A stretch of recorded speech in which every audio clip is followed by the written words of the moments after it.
Fala nação colorada, o Inter empatou com o Palmeiras dentro de casa em 1-1. O Inter teve uma grande evolução tanto tática quanto mentalmente aparentemente, mas no final, como é de praxe para o Inter, sofreu o empate vencendo o jogo desde os 30 do primeiro tempo. O pior é que teve diversas chances de matar o jogo nos contra-ataques, mas não mataram e a bola pune. Bruno Henrique fez uma partidaça e marcou um golaço na gaveta. Robert Renan teve uma grande melhora. Bernabei foi bem de novo. Gabriel Carvalho também foi bem no seu segundo jogo como titular.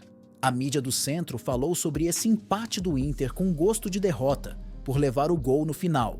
Se liga no que disseram por lá. Mas antes de tudo, confere, se tu tá inscrito aqui no canal, mais de 90% das pessoas assistem os vídeos por aqui e não estão inscritas. Então já te inscreve e deixa o like. Mais uma vitória do Flu no Brasileirão. Vamos começar a mostrar os melhores momentos de Inter e Palmeiras, jogo que aconteceu no Beira-Rio, terminou por volta de 7 da noite, né? O Inter saiu na frente, 1-0, depois o Palmeiras melhora na segunda etapa e consegue o empate. O Palmeiras até começou bem o jogo, Mansur. Os primeiros 10 minutos ali foi de bom futebol, o Palmeiras criou alguma coisa, mas depois o primeiro tempo foi de domínio do Inter. O Palmeiras só foi voltar ao jogo e recuperar um pouco do espaço perdido na segunda etapa, quando eu acho que foi melhor que o Inter, né? Na segunda etapa, eu acho que talvez, talvez não tenha terminado o jogo melhor do que o Inter, mais próximo do segundo gol do que o time do Beira-Rio. Então, o Palmeiras termina o jogo dando a sensação de que com mais alguns minutos de jogo até poderia virar. Ainda que seja preciso dizer que provavelmente o tamanho do domínio do Inter no primeiro tempo tenha sido maior do que o do Palmeiras na primeira etapa, porque mesmo quando o Palmeiras controlou o jogo, no segundo tempo, o Inter teve algumas escapadas perigosas, que um erro de decisão em alguns contra-ataques que podiam ter. O Everton salvou, né? O Everton precisou aparecer em alguns momentos, em outros algum. Sabe o erro do último passe, o erro da tomada de decisão no contra-ataque? Então, o Palmeiras teve 5, ao contrário, por exemplo, se a gente pensar no Palmeiras e Flamengo, né? Ao contrário do que fez o Flamengo ontem, o Palmeiras repetiu 5 titulares do jogo da quarta-feira. Mas em termos de desenho de time, foi um time bastante diferente, né? Com 3 zagueiros, com o Veiga vindo junto do Aníbal Moreno quase como segundo volante, abrindo os laterais Gia e Vanderlan junto com Maurício, Dudu e Lázaro na frente. Jogadores com papéis bastante diferentes do que estão habituados. Acho que sofreu muito a saída de bola do Palmeiras a partir da pressão que o Inter tentava fazer.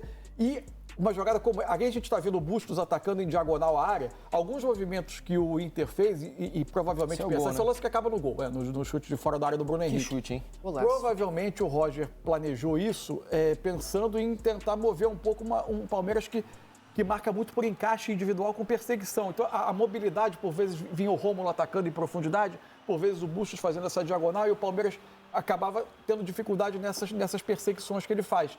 O Inter foi um time que a base dessa mobilidade foi claramente melhor no primeiro tempo e chamou a atenção a pobreza ofensiva do Palmeiras no primeiro tempo, né? Já tinha sido uma marca do jogo do Maracanã contra o Flamengo, do jogo do Maracanã contra o Fluminense.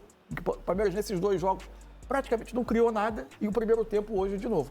Acho que a melhora do segundo tempo tem a ver, não sei se a Jéssica concorda, é natural que o Inter viesse defender um pouco mais atrás. Acho que o banco do Palmeiras, aí a diferença de elenco também é muito marcada. O Palmeiras que inicia o jogo com um jogador de 16 anos, coloca um outro sub-20 em campo quando troca o Gabriel Carvalho pelo Gustavo Prado. Acho que as opções que o Palmeiras tem dão mais ao time hoje do que as opções do Inter nesse momento dão ao Roger. E acho que a entrada do Zé Rafael melhorou demais a capacidade de articulação do Palmeiras. O Palmeiras ganhou agilidade, ganhou qualidade de passe no meio e começou a se colocar no campo de ataque com muito mais qualidade. E aos poucos foi conseguindo controlar o jogo.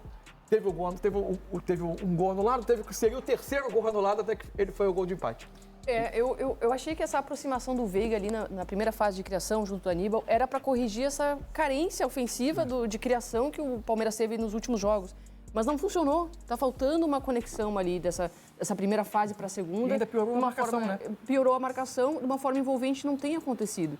Falta, não sei se é movimentação, articulação, uma outra peça que contribua com o Veiga nessa criação, que poderia ser o Maurício, mas ele também está em uma fase de adaptação outro dessa ainda. fase de adaptação das que eu falei no início, ele é outro, é verdade. São contratações que chegaram para dar um resultado imediato, mas elas passam por uma adaptação de um treinador que exige muito dos seus atletas e que leva tempo mesmo para dar um resultado. Em relação ao Internacional, eu tenho achado esse Inter sem fome da vitória. Me parece um time muito conformado com aspectos do jogo. 1-0 era muito pouco para o Inter dentro de casa no Beira-Rio. Tinha como buscar esse resultado, conseguia escapadas para buscar esse resultado. Mas me pareceu confortável em aguardar o Palmeiras, e a gente sabe que quando chama o Palmeiras para cima, o Palmeiras tende a buscar o seu gol, é uma equipe muito perigosa, embora viva uma má fase. Não é legal ter o Palmeiras abafando o tempo todo, e o Palmeiras empurrou o Inter para trás a partir dos 15 minutos ali da segunda etapa. E o Inter ficou confortável, aceitou isso. E no final do jogo, o torcedor, inclusive, vaiou o desempenho do Internacional. Acho que o torcedor do Inter não está contente com essa... Não sei se zona de conforto é o ideal, porque eu não acho que os jogadores são contentes com o desempenho. Mas não está legal esse ímpeto dos jogadores. Está faltando algo a mais, inclusive desses jogadores de mais qualidade que o Inter tem. Até pela expectativa que foi criada no início da temporada, com os reforços que chegaram. Hoje, por exemplo, o Alário ficou o tempo todo no banco de reservas. Sequer foi chamado ao jogo ao longo dos 90 minutos, perdeu espaço. Perdeu espaço e estou com a impressão de que não vai durar muito, né? O Inter, na primeira oportunidade que tiver de fazer um negócio com o Alário, tenho a impressão de que não perderá tempo e não perderá a oportunidade, porque aparentemente há uma insatisfação da comissão técnica, da direção, com o futebol apresentado pelo Alário até aqui.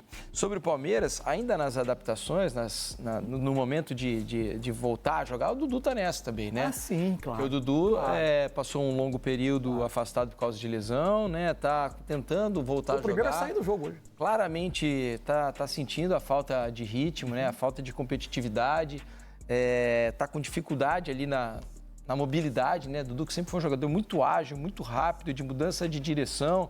Uma lesão grave como essa de ligamento cruzado do joelho, né? Atrapalha, né? Uma parada muito longa. É uma readaptação ao novo corpo, né? Entre aspas, vamos dizer assim. E o Dudu está tentando fazer isso o mais rápido possível com o passar dos jogos, mas está com bastante dificuldade. E o Lázaro também passou um período, né? Isso. Machucado. E hoje, então, vejam quantos jogadores... O Lázaro tem um pouco mais de tempo de clube, tem mais tempo de clube do que o Maurício, do que o Gia e tal, mas... a questão é que ele também ficou machucado, né? Exato, ele teve um período ali que ele ficou fora e, enfim... Então vejam quantos jogadores sem rodagem aí, né? Nesse início de jogo hoje. E quando você faz, e além disso, especificamente do jogo de hoje, você teve uma adaptação com muitos jogadores. Embora você mantivesse 5 titulares, metade dos 10 de linha, né? Muitos jogadores fazendo funções um pouco diferentes do habitual, porque o desenho de time foi bastante adaptado para o jogo, né?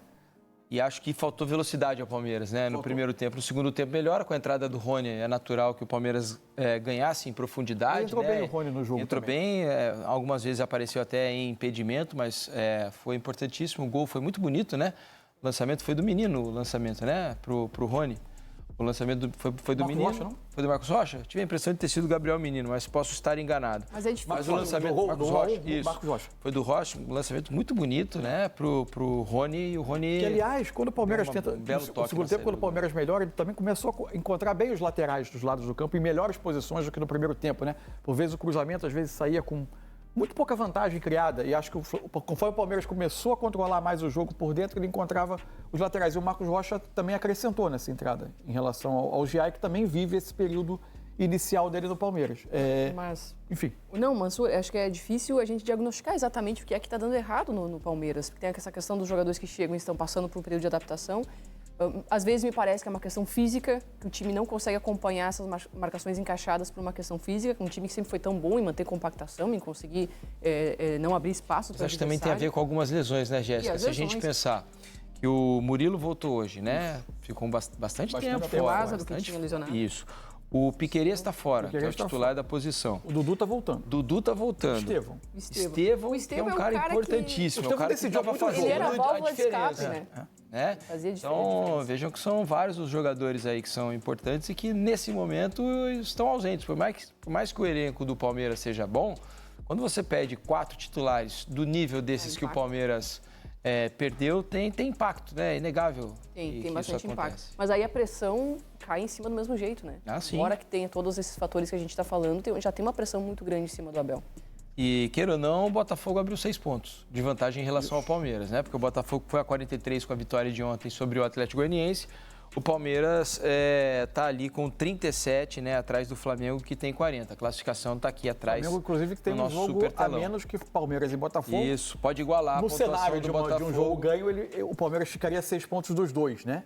A questão é que a gente não tem uma data ainda para acabar com essas dúvidas de número de jogos na tabela, com essas incertezas. Até porque tem times com os asteriscos. O próprio Inter, né? E esse é um outro prejuízo que a gente tem que falar sobre o Inter, né? 4 jogos a menos do que vários. Quando você fala sobre a gente já falou exaustivamente, é sempre bom lembrar de tudo que passaram os dois clubes, os 3 clubes gaúchos, mais especificamente os 2 de Porto Alegre. Além de tudo, você tem jogos a menos, tem 4 jogos a menos em relação a alguns, mas a proximidade que se cria da zona de rebaixamento para um clube desse tamanho, ela gera uma pressão que é muito grande. Você jogar com essa proximidade é muito ruim. Quando você entra em campo, o que grita mais é a sua colocação e a diferença de pontos do que os jogos que você tem no bolso, né? Sim. Porque gera uma exigência de vitória. É verdade. E o torcedor do Palmeiras, né, já foi até a academia de futebol, invadiu a academia de futebol, não conseguiu chegar na parte ali dos jogadores, da comissão técnica, mas vai se mostrando insatisfeito, né? De uma maneira rápida, inclusive, porque está muito mal acostumado. É uma certa dose da intolerância que move o futebol brasileiro em muitos aspectos. E vejo as mensagens aqui, né? Muitos dos torcedores mandam aqui mensagens na hashtag troca de passe, como por exemplo o Antônio Marcos, que diz o seguinte: Palmeiras é um time decadente. Ele já decretou, Palmeiras é um time decadente, precisa de reforços. Só Felipe Anderson é pouco, Maurício é ruim, e o Giai é apenas uma promessa. Tem que ter calma nas avaliações, as coisas não são assim. Por exemplo, o Abel já mostrou em muitas oportunidades, com diversas contratações, o quanto ele é capaz de fazer jogadores renderem E é na um mão time dele. com muitos jogadores com conquistas. Às vezes, elencos que têm uma quantidade de conquistas, eventualmente você pode ter em alguns momentos dificuldade de mobilização. Isso até pode acontecer. E algumas entrevistas o Abel deu algumas pitadas nisso, né? Ele parecia preocupado com isso. Né? Por outro lado, são times que têm muito a capacidade de, em momentos de questionamento, de crescerem. Por exemplo, alguém vai cravar ou dizer que a eliminatória da Copa do Brasil acabou?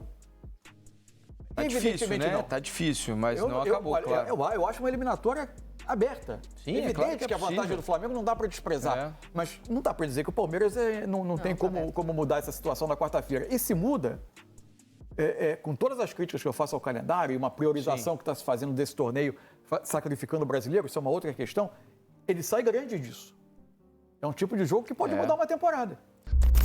É gurizada, o suco de Inter, levar gol no final e perdendo chances de matar o jogo. Tirando os 10 minutos finais, jogamos muito bem a partida e merecíamos sair de campo com a vitória, com certeza. O time teve segurança defensiva e chegou bem no ataque. Mas como tomamos o empate no final, acabamos esquecendo esse ponto. Mas eu quero saber a sua opinião, torcedor colorado. Deixa aqui embaixo nos comentários.